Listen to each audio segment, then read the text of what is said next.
All right, let's jump right in. I want you to think about a plant, but not just as a plant. Think of it more like a high performance biological engine. It's this incredibly complex machine, right? Perfected over millions of years. And like any engine, its performance can be analyzed, it can be understood, and, well, it can be tuned. And that's what we're going to explore today, the control panel for the engine of life. So, why should you care about any of this? Well, this isn't just some cool science fact. Understanding the controls on this engine is really the key to unlocking huge gains in how we grow food. I mean, just like the quote says, if we can figure out which dials to turn, we can make plants way more productive. We're talking about a massive deal for agriculture. Okay, so if we're going to tune this thing, we've got to understand the control panel, right? And it basically breaks down into two main parts. You've got the factory's original blueprint, and then you have the external dials that we can actually turn to control how it runs day to day. And this is a really important distinction to make. Over here on the left, you've got the plant's blueprint. This is all the internal stuff, its genetics, leaf structure, how much chlorophyll it has, things that are pretty much set in stone. But on the right, those are the environmental dials: light, temperature, and CO2. This is where we get to play. This is where the real tuning happens. Now, before we go just cranking those dials, there is one single, simple rule that you absolutely have to understand. It governs this entire system. It's a powerful idea known as the bottleneck principle. The official scientific name for this is Blackman's law of limiting factors, but the idea itself is elegantly simple. All it really says is this: when a process needs a bunch of different ingredients to work, its overall speed is capped by the one ingredient you have the least of. It doesn't matter how much you have of everything else, your weakest link dictates the pace. Period. And this pen factory analogy is just perfect for explaining it. So imagine you're making pens. You need a refill, a body, and a cap for each one. Let's say you have 100 refills and 105 bodies, but only 30 caps.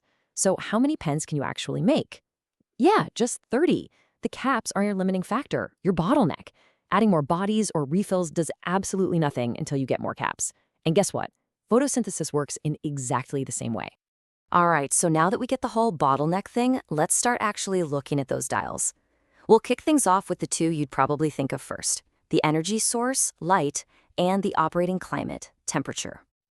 So check out this graph. The big takeaway here is that more light isn't always better. You see, as light intensity goes up, so does the rate of photosynthesis, but only up to a point. It eventually just flatlines. It hits this ceiling called the saturation point. Beyond this, you could blast it with all the light in the world and it won't do a thing. Why? Because another factor, probably CO2, has become the new bottleneck. You're out of pen caps again. And here is the absolute kicker. Get this.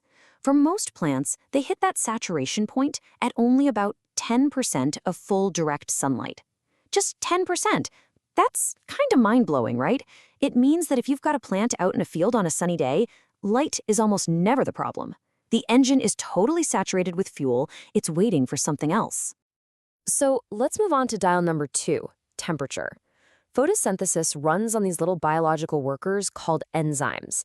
And man, are they picky about temperature. As you can see from this classic curve, there's a perfect sweet spot, an optimum temperature where they're just humming along.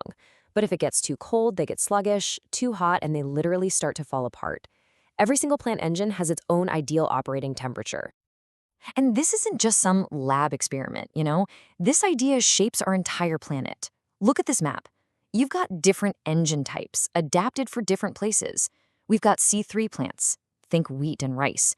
They love cooler, temperate climates, with that sweet spot around 20 to 25 degrees Celsius. Then you have the C4 plants, like corn and sugarcane. These guys are built for the heat. They thrive in the tropics, way up at 30 to 40 degrees Celsius. So, okay, we've looked at light, we've looked at temperature. We know that light is rarely the bottleneck, and plants are generally pretty well adapted to the temperatures where they live. So what's left? What is the real bottleneck? Well, we're about to get to the big one, the one factor that more than anything else is holding back the engine of life all across the globe. So what is it? After all that, what is the main bottleneck for most plants on Earth? It's carbon dioxide. And the reason is simple. It's scarce. I mean, look at that number. Our entire atmosphere is only 0.04% CO2. Now think about it from the plant's perspective. It has to build its entire body out of carbon it pulls from the air.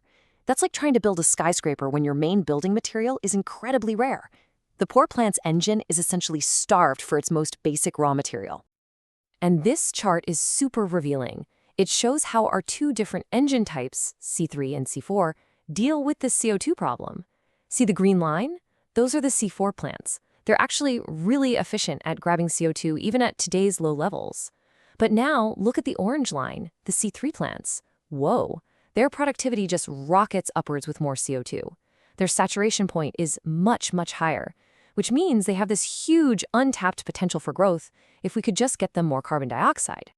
Okay, so we understand the bottlenecks. We know the dials. How do we actually put all this knowledge together in the real world to engineer the absolute perfect growth environment and get maximum performance?